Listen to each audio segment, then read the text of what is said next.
Welcome everyone. तो आज हम लोग यूनिट 9 को कंटिन्यू करेंगे। ये इसका तीसरा पार्ट है और यहाँ पर हम लोग पढ़ेंगे पॉल्यूशन के बारे में। तो इसमें हम लोग जो इम्पोर्टेंट पार्ट्स है उन्हीं के बारे में पढ़ेंगे।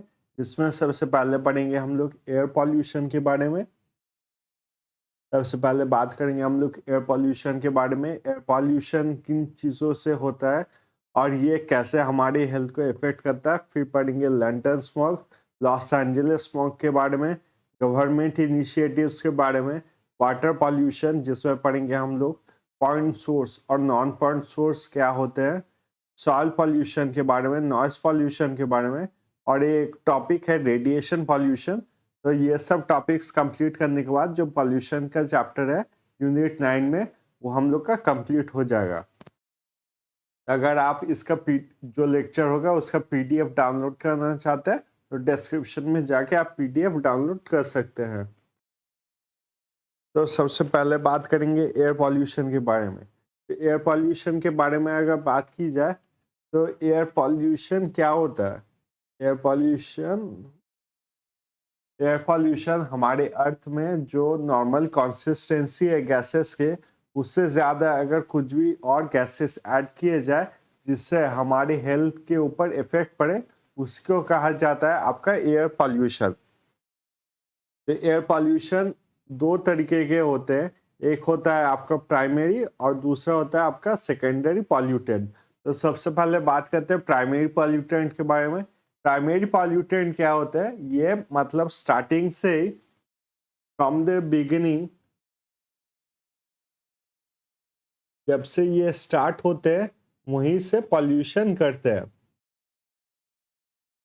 और सेकेंडरी पॉल्यूटेंट क्या होते हैं, सेकेंडरी पॉल्यूटेंट पहले स्टार्टिंग से पॉल्यूटेंट नहीं होते पर किसी और गैस के साथ ये मिक्स होके पॉल्यूशन कॉज करते हैं। तो प्राइमरी पॉल्यूटेंट क्या होता है जो स्टार्टिंग से पॉल्यूशन कॉज करते हैं, और सेकेंडरी पॉल्यूटेंट क्या होते हैं जो दूसरे किसी गैस के साथ मिलके फिर ये पॉल्यूशन कॉज करते हैं। जैसे प्राइमरी पॉल्यूटेंट का अगर एग्जाम्पल देखा जाए तो आपका लेड है और CFC क्लोरोफ्लोरोकार्बन।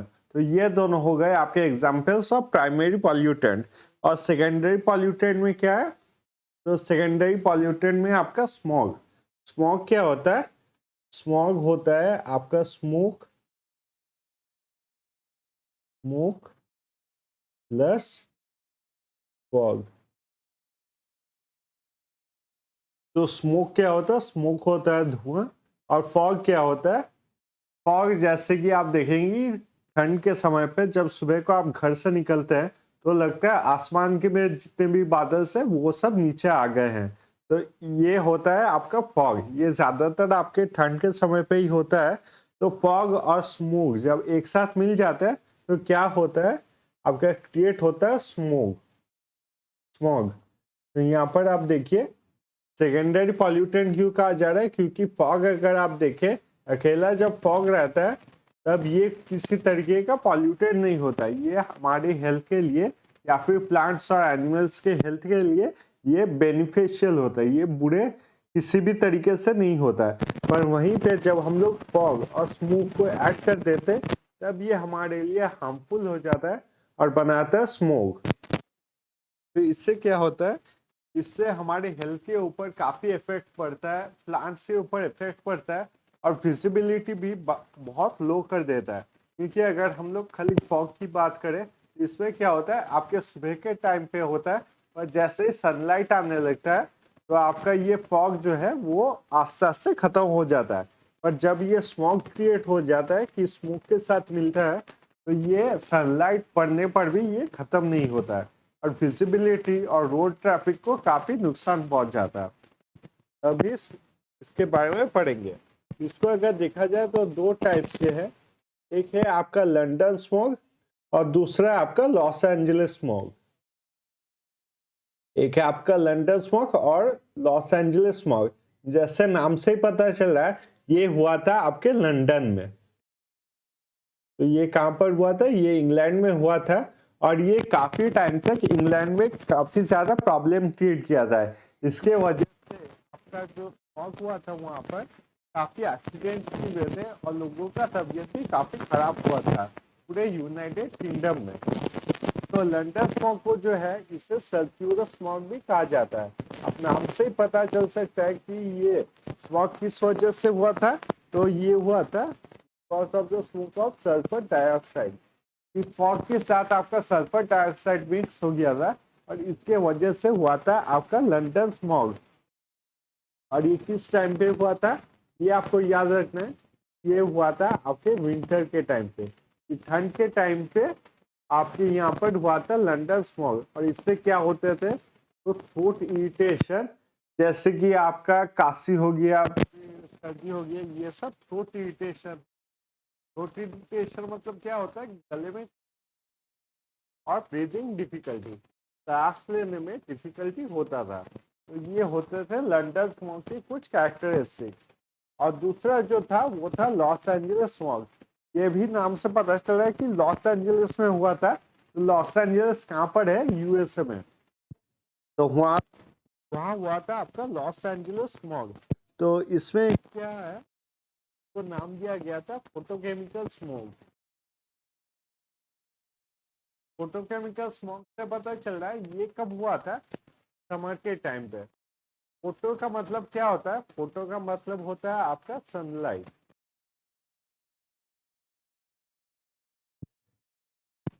तो ये जो स्मॉग हुआ था ये हुआ था आपके सनलाइट के वजह से।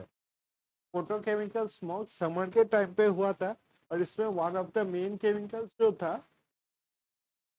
वो था आपका ऑक्साइड्स ऑफ नाइट्रोजन। इससे क्या होता था इससे आई इरिटेशन होता था कि आंखों में जलन होता था। और लॉस टू प्लांटेशन, प्लांटेशन को इससे काफी ज्यादा लॉस होता था। जैसे कि आप देखेंगे कि किसी प्लांट में अगर बहुत टाइम तक पानी ना दिया जाए तो पत्ते जो है वो सूख जाते थे। तो लॉस एंजलिस स्मॉग में भी ऐसा ही होता था कि वहां पर प्लांटेशन जो प्लांट्स होते थे उन प्लांट्स में जितने भी लीफ होते थे वो सब झड़ जाते थे। तो ये है आपका लॉस एंजलिस स्मॉग और लंदन स्मॉग। ये दोनों आपके एग्जाम्स में पूछे जाते हैं और इनमें क्या क्या कैरेक्टरिस्टिक्स है उनको एक बार आप देख लीजिए। फिर आते हैं गवर्नमेंट इनिशिएटिव। यहाँ पर गवर्नमेंट इनिशिएटिव अगर बात किया जाए तो यहाँ पर हम लोग देख रहे हैं गवर्नमेंट ऑफ इंडिया ने क्या क्या इनिशिएटिव एक्टिवेट किया है ताकि हम लोग जो स्मोक है एयर पॉल्यूशन है उसको कंट्रोल किया जा सके। तो पहला आपका national air quality monitoring initiative. दूसरा आपका national ambient air quality standard. और तीसरा आपका system of air quality and weather forecasting. ये तीनों का अगर बात किया जाए ये तीनों एक ही तरीके से काम करती है। जैसे कुछ पर्टिकुलर गैसेस है उनको ये टारगेट करती है और उनका लेवल डिक्रीज करने के लिए ये काम करती है। तो ये तीनों इनिशिएटिव तो कुछ गैसेस टारगेट करती है जो हार्मफुल गैसेस हमारे एनवायरमेंट करते हैं उनको ये टारगेट करती है और उन गैसेस का अपने लेवल इंक्रीज ना हो पाए इसके लिए ये काम करती है। तो गवर्नमेंट इनिशिएटिव जो है उनका नाम आपको याद रखना है। इसके बाद हम देखेंगे वाटर पॉल्यूशन के बारे में। तो वाटर पॉल्यूशन के बारे में अगर बात किया जाए कुछ टर्म्स है जो आपको पता होना चाहिए और एग्जाम्स में काफी बार आते हैं। तो पहले आपका biological oxygen demand. Biological oxygen demand की अगर बात की जाए यहाँ पर जो ऑक्सीजन होता है, चलिए ये इंक चेंज कर लेते हैं। यहाँ पर ऑक्सीजन डिमांड की बात की जा रही है। अब देखिए बहुत नेचुरल तरीके से समझिए, बहुत इसी तरीके से कि हमारे इंसान को जिंदा रहने के लिए या किसी भी दुनिया में जीव जंतु को जिंदा रहने के लिए क्या चाहिए होता है तो सबसे ज्यादा चाहिए होता है आपका ऑक्सीजन। ऑक्सीजन के बिना हम लोग कोई रह नहीं सकते। तो ये सेम नियम सिर्फ आपके दुनिया में ये नियम हर जगह पे मानी जाती है। Not only on the land area but also under water. तो जब पानी के नीचे पानी में आपका ऑक्सीजन का लेवल डिक्रीज होता है तो क्या होता है आपके फिशेस जो है वो मर जाते हैं। फिशेस और दूसरे जितने भी कीड़े रहते हैं पानी के अंदर वो सारे मर जाते हैं। क्यों? क्योंकि ऑक्सीजन लेस हो जाता है। आप देखते हैं ये ऑक्सीजन जो है, ये ऑक्सीजन आपका कम क्यों होता है? ये ऑक्सीजन कम होने का मेन जो कारण है वो है आपका नाइट्रेट। आप अगर खुद से कभी गार्डनिंग करते होंगे या फिर आपने गार्डनिंग के बारे में सुना है तो आप देखेंगे कि ये जाता है दैट इज नाइट्रेट। बारिश के टाइम पे क्या होता है, नाइट्रेट जो है ये धुल के आपके वाटर बॉडी में, ये धुल के आपके जितने भी वाटर बॉडीज होते हैं वाटर बॉडीज में चले जाते हैं। अब ये नाइट्रेट जब वाटर बॉडीज में चले जाते हैं तब वहां पर पता है कि वहां पर बहुत सारे ट्रीज रहते हैं, कि ओशियंस में या फिर रिवर्स में भी बहुत सारे ट्रीज रहते हैं, तो उनको जाके नाइट्रेट मिलता है। तो वहां पर जो ट्री रहता है उन्हें क्या बोला जाता है, एल्गे। या पानी के ऊपर देखेंगे कि बहुत सारे पौधे रहते हैं, वीड रहते हैं, उन्हें क्या कहा जाता है, एल्गे। अब एल्गे के साथ जब नाइट्रेट मिलता है, एल्गे को जब नाइट्रेट मिलता है तब क्या होगा, देखिए कि जमीन पे जब पौधों को ये मिलता है नाइट्रेट तब क्या होता है, तब उनके जो ग्रोथ है वो इंक्रीज हो जाता है। सही स्टेज कम होता है जब अंडर वाटर क्या होता है, उनका भी growth हो जाता है। तो क्या होता है आपका एल्गे मतलब चारों तरफ ये प्लांट जो है वो पानी को घेर लेते हैं, और इससे क्या होता है, प्लांट्स ऑक्सीजन को ले लेते हैं और इससे ऑक्सीजन डिमांड जो है, ऑक्सीजन का जो लेवल है पानी में गिर जाता है, और इसके कारण फिशेस का मौत होता है। इसी को कहा जाता है आपका बायोलॉजिकल ऑक्सीजन डिमांड। कि बायोलॉजिकल ऑक्सीजन डिमांड, ऑक्सीजन जितना कम रहेगा उतने आपके फिशेस और दूसरे जो एनिमल्स है प्लांट में वो सब कम मिलेंगे। इसे कहा जाता है आपका बायोलॉजिकल ऑक्सीजन डिमांड। फिर आएंगे आपके बायोमैग्निफिकेशन पे।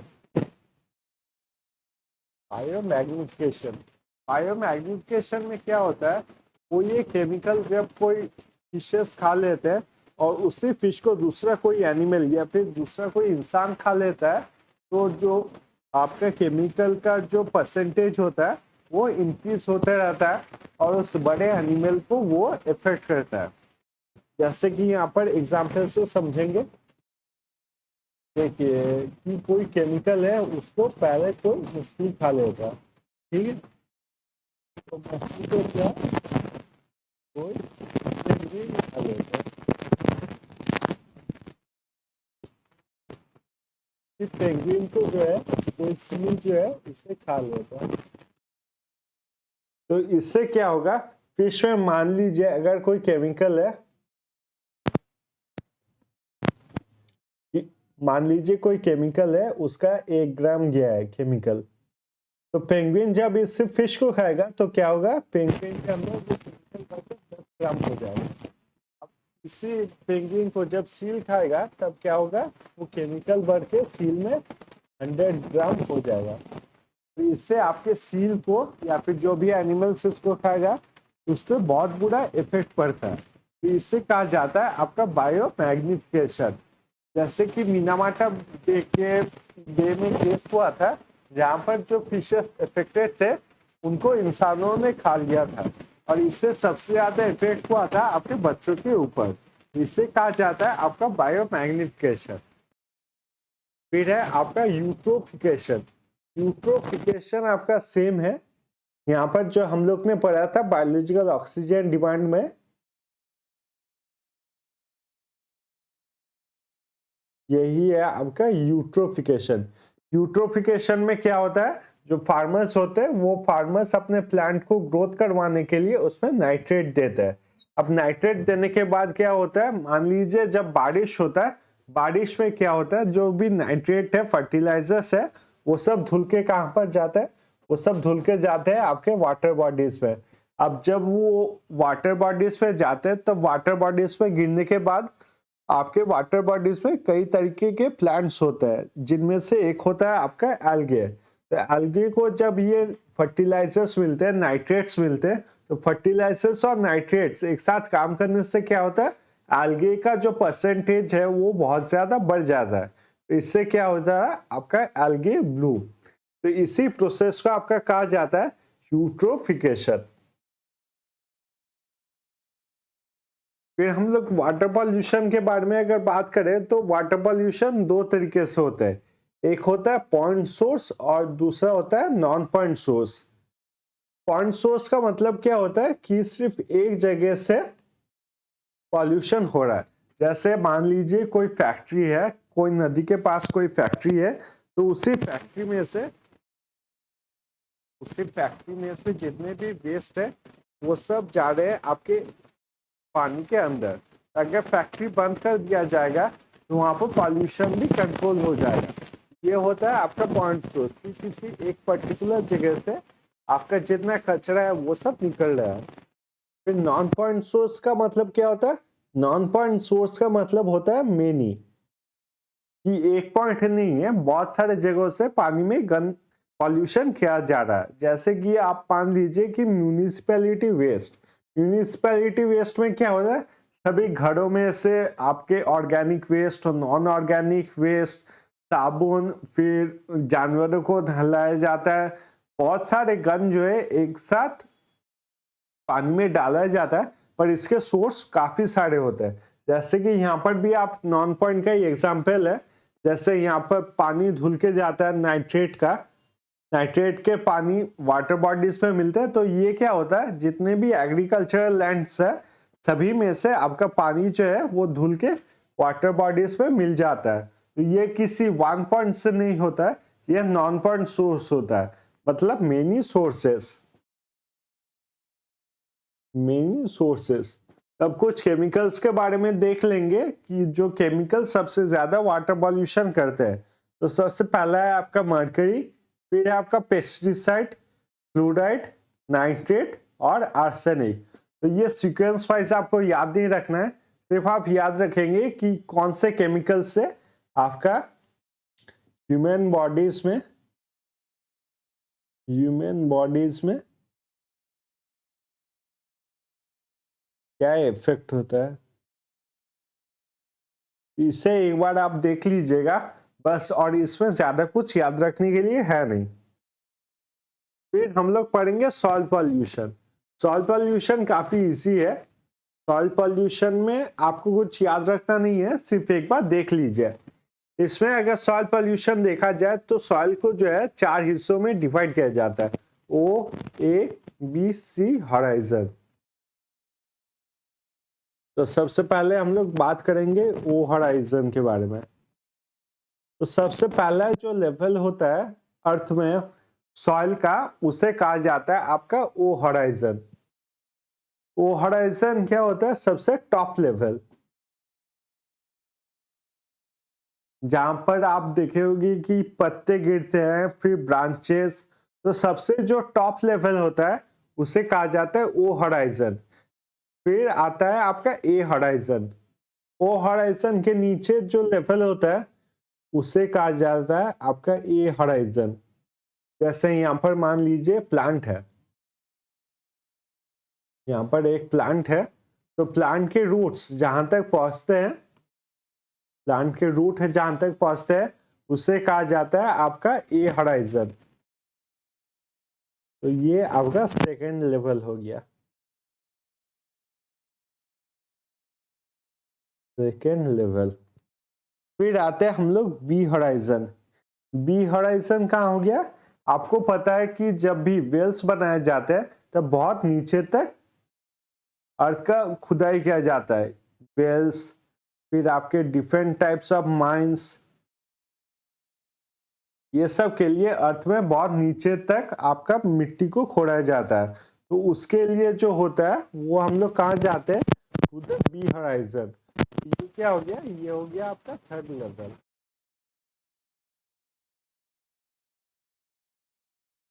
और जो सबसे नीचे है हो गया आपका सी हॉराइजन। तो आपका सबसे नीचे में लेवल है तो कहा जाता है आपका सी हॉराइजन, मतलब अर्थ के कोर के बहुत करीब जो मिट्टी पाया जाता है उसे कहा जाता है आपका सी हॉराइजन। अब समझते हैं इसमें पॉपुलेशन पॉल्यूशन पॉपुलेशन हो गया, पॉल्यूशन कैसे मेजर किया जाता है। तो इसमें पॉल्यूशन ऐसे ही मेजर किया जाता है कि आप जितने नीचे लेवल तक जाओगे उतना पॉल्यूशन जो है वो इंक्रीज होता जाएगा। जैसे कि मान लीजिए कि कोई पॉल्यूटेंट है वो अगर सी हॉराइजन तक पहुंच गया तो that is more dangerous, that is more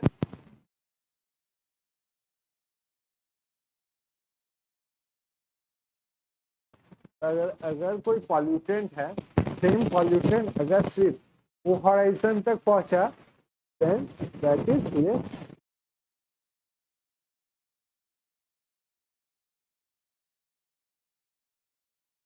तो सॉइल पॉल्यूशन में क्या है, आपका पॉल्यूटेंट को नहीं देखा जाता है कि कौन सा पॉल्यूटेंट है, ये देखा जाता है कि वो कौन से लेवल तक पहुंच सकता है, कि फोर्थ लेवल तक पहुंचा है या फिर सिर्फ टॉप लेवल तक ही पहुंचा है।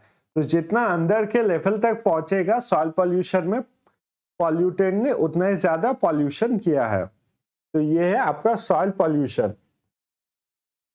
उसके बाद आता है आपका नॉइज पॉल्यूशन। तो नॉइज पॉल्यूशन में ये वाला जो चार्ट है ये है वेरी वेरी इंपॉर्टेंट। ये चार्ट आपको कहीं भी कोई भी किताब में मिल जाएगा और आप चाहे अगर तो इंटरनेट में भी ये चार्ट को डाउनलोड कर सकते हैं। This is a very important chart और एग्जाम्स में ये काफी बार आ चुका है।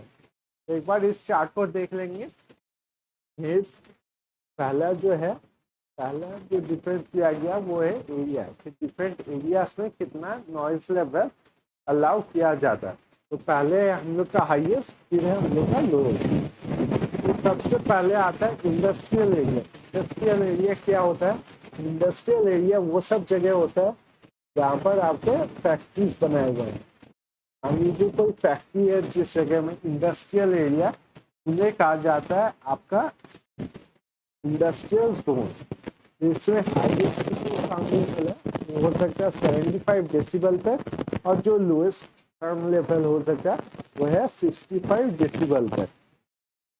ये हाईएस्ट और लोएस्ट ना देखें, आपको ये भी पूछ सकता है कि डे को कितना लेवल हो सकता है और नाइट को कितना लेवल अलाउ किया जाता है। तो इसका जो है आंसर सेम ही रहेगा। वैसे ही आपका कॉमर्शियल एरिया हो गया। कॉमर्शियल एरिया क्या होता है, ये होता है आपका मार्केट प्लेस। जितने मार्केट प्लेसेस होते हैं उनको कहा जाता है आपका कॉमर्शियल एरिया। इसमें हाईएस्ट साउंड लेवल 65 और लोएस्ट है आपका 55। फिर आता है आपका रेसिडेंशियल एरिया। रेसिडेंशियल एरिया क्या हो गया, जहां पर हमारे घर रहते हैं उन्हें कहा जाता है आपका रेसिडेंशियल एरिया। फिर यहाँ पर हाईएस्ट साउंड लेवल जो है वो है 50 और लोएस्ट है आपका 45। फिर आता है आपका साइलेंस जोन। साइलेंस जोन मुझे लगता है यहाँ पर 50 नहीं होगा, यहाँ पर होगा 45। एक बार आप लोग खुद इंटरनेट पे या फिर किसी किताब में चेक कर लीजिएगा इस चीज को। तो साइलेंस जोन क्या होता है, साइलेंस मतलब मान लीजिए कोई हॉस्पिटल है या फिर स्कूल है, तो ये सब क्या हो जाता है आपका साइलेंस जोन। तो यहाँ पर जो हाईएस्ट अलाउ किया जाता है वो है आपका 45 और जो लोएस्ट होता है वो है आपका 40 डेसिबल। तो और एक क्वेश्चन जो है एग्जाम्स में काफी बार पूछे जाता है कि 1 डेसिबल को क्या कहा जाता है, 1 डेसिबल कितना यूनिट होता है। तो 1 डेसिबल होता है 1 पिकोवाट पर मीटर स्क्वायर। ये आप लोग याद रखिएगा। 1 डेसिबल कितना होता है, 1 डेसिबल होता है 1 पिकोवाट पर मीटर स्क्वायर। और इंडिया में हाईएस्ट परमिटेड नॉइस लेवल कितना होता है, तो 125 डेसिबल। इनमें जितने भी है आपके वेरी वेरी इंपॉर्टेंट है ये चार्ट। फिर 1 डेसिबल कितना होता है 1 पिकोवाट पर मीटर स्क्वायर और इंडिया में परमिटेड नॉइस लेवल कितना है, तो 125 डेसिबल। इसके बाद पढ़ेंगे हम लोग रेडिएशन पॉल्यूशन के बारे में। रेडिएशन पॉल्यूशन क्या होता है, रेडिएशन पॉल्यूशन पहले तो नहीं था, पर अर्थ में जैसे जैसे आपके ओजोन लेयर कम होते जा रहा है वैसे आपके रेडिएशन पॉल्यूशन का जो डेंजर है वो इंक्रीज होता है। रेडिएशन पॉल्यूशन क्या होता है, सन में से जो रेडिएशंस आते हैं, जो भी यूवी रेस आते हैं, उन्हें कहा जाता है रेडिएशन पॉल्यूशन। आप अभी बहुत ज्यादा सुनेंगे कि बहुत लोगों को स्किन कैंसर हो रहा है, तो इसका जो मेन कारण होता है that is because of the UV rays. UV rays जब हमारे स्किन को टच करते हैं तो इससे क्या होता है, आपका स्किन कैंसर। तो यूवी रेस कहाँ से आते हैं, आपके सन से। सन से जब धूप निकलती है, जो सनलाइट निकलती है, वो अगर हमारे स्किन में डायरेक्टली टच करे बहुत लंबे टाइम तक, तो उससे क्या होता है, आपका स्किन कैंसर कॉज होता है। इसलिए आप सुनेंगे कि एक्लिप्स होता है उसके दौरान आपके घर से बाहर निकलने के लिए मना करते हैं, या फिर सूरज को डायरेक्टली देखने के लिए मना करते हैं कि उस टाइम पे आपका जो रेडिएशन होता है that is on the highest level. इसलिए आपके गांव में देखते हैं कि एक्लिप्स जब होता है उससे पहले सभी अपने घर के दरवाजे बंद कर देते हैं और घर में ही रहते हैं। तो एक्लिप्स के दौरान घर से हम लोग को कभी भी नहीं निकलना चाहिए, खास करके सोलर एक्लिप्स के दौरान। तो ये हो गया आपका रेडिएशन पॉल्यूशन। तो आज के चैप्टर के लिए बस इतना ही था। इसके बाद हम लोग 4th पार्ट करेंगे और यूनिट 9 हम लोग का खत्म हो जाएगा। तो ये वीडियो देखने के लिए thank you so much. I hope आप लोग का दिन शुभ रहे।